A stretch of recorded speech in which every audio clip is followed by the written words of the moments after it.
we are going to discuss the chapter morphology.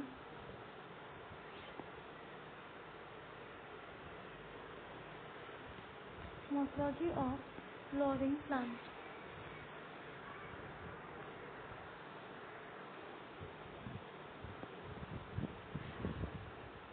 Morphology of flowering plants. In this chapter पहले मैं आपको बताऊंगी कि क्या क्या हम लोग को स्टार्ट करना है स्टार्टिंग में पढ़ने में। फिर उसके बाद बताएंगे कि क्या क्या इम्पोर्टेंट होता है, क्योंकि हर बेसिक चैप्टर को स्टार्ट करने से पहले उसका इंट्रोडक्शन इम्पोर्टेंट होता है। इंट्रोडक्टरी वीडियो जो होगा वो नेक्स्ट पार्ट में होगा। अभी हम लोग उसके टॉपिक बेस्ड देखेंगे। पहले हम लोग रूट के बारे में डिस्कस करेंगे, देन स्टेम, ये तो बेसिक बात हो गई, लीफ, इन्फ्लोरेसेंस और फिर उसके बाद हम लोग करेंगे फ्लावर, फ्रूट, और उसकी जो सबसे इम्पोर्टेंट होता है, सबसे इम्पोर्टेंट जो होता है वो होती है फैमिली। फैमिली के एग्जाम्पल्स को याद कैसे करना है वो सबसे इम्पोर्टेंट होता है। उसको याद करने के लिए क्या करना है आपको, पहले तो यहाँ पे करना क्या है, जैसे ब्रैसिकेसी फॉर एग्जाम्पल लिखा हुआ है, उसके एग्जाम्पल्स हम लोग लिख लेंगे और फिर उसको हम लोग थोड़े दिन तक याद करेंगे और जब लिख के देखेंगे, जस्ट टू राइट डाउन।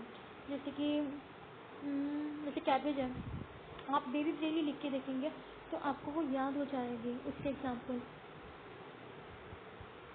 और अगर बात करते हैं हम लोग कि जैसे सोलमेसी, ये सारी की सारी हम लोग को फैमिलीज के एग्जाम्पल लिख के देखने पहली बात तो। फिर उसके बाद बात आएगी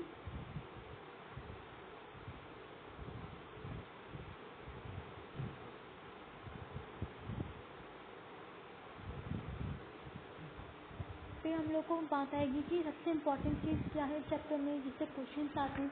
बेसिकली ये चैप्टर जो इसका रिवीजन मेनली होता है वो होता है फ्लोरल फार्मूला में।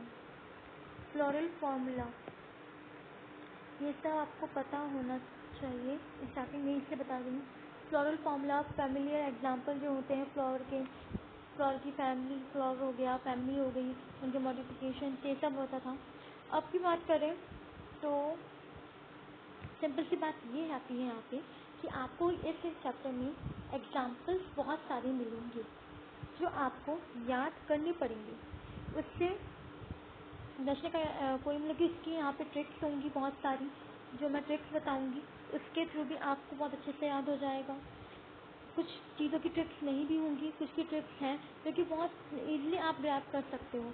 जैसे कि अभी तो स्टार्टिंग में तो सिर्फ फ्रूट का पार्ट है। रूट में एक डाइकॉट का मस्टर्ड वाला आएगा और इधर आएगा वीट वाला, फिर इसका मॉन्स्टेरा, ये सब आएंगे।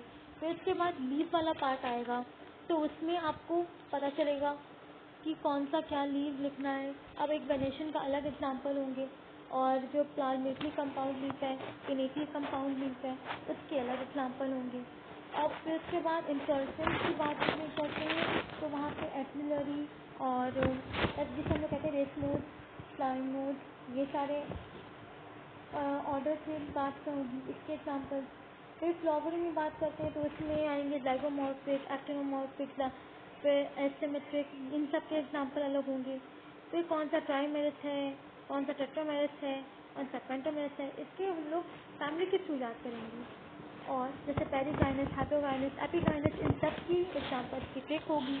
तो ये सारी मैं ये बता रही हूँ कि अभी आपको एग्जाम्पल जिसमें याद करने पड़ेंगे, तो आप लोग स्टार्टिंग की एग्जाम्पल्स याद करते हुए चलिए, जो टिप्स बताई जाए उनको लिखते हुए चलिए। स्टार्टिंग में ज़्यादा एग्जाम्पल्स नहीं है, स्टार्टिंग में जस्ट आपको एग्जाम्पल्स जो भी होंगे वो आपको याद हो जाएंगे, लेकिन धीरे धीरे जैसे चैप्टर्स आगे मूव ऑन होगा वैसे ही एग्जाम्पल्स बढ़ते जाएंगे और आपको एफिशिएंटली अपना काम आगे बढ़ाना होगा और एग्जाम्पल्स को याद करते चलना होगा। डेली रिवीजन करेंगे तो डेली वर्क की बेसिस पे आपका लोड भी कम होगा और आपको अच्छे से याद भी हो जाएगा। ट्रिक्स आप डेली याद करिएगा तो डेली एकदम अच्छे से याद हो जाएंगी।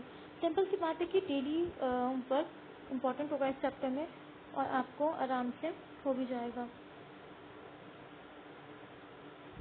इन शॉर्ट आपको बस एफिशिएंटली अपना वर्क कंप्लीट करते रहना है हर रोज़ जो भी आएगा उससे आपको फेथफुली फॉलो भी करना होगा। Thank you. And don't forget to subscribe please subscribe कर दीजिएगा चैनल को, और जो भी एग्जाम्पल्स बताई जाए उसे नोट करिएगा, अच्छे से लिखिएगा, और डेली रिवाइज करेंगे तो एग्जाम्पल याद हो जाएंगे। स्टार्टिंग में कम है, धीरे धीरे बढ़ेंगे, तो इसको नोट कर लेना। और ब्रेसिकेसी, ट्रेबेसी, इन सब के एग्जाम्पल्स की शीट में प्रोवाइड कर दूँगी कम्युनिटी पे। ओके।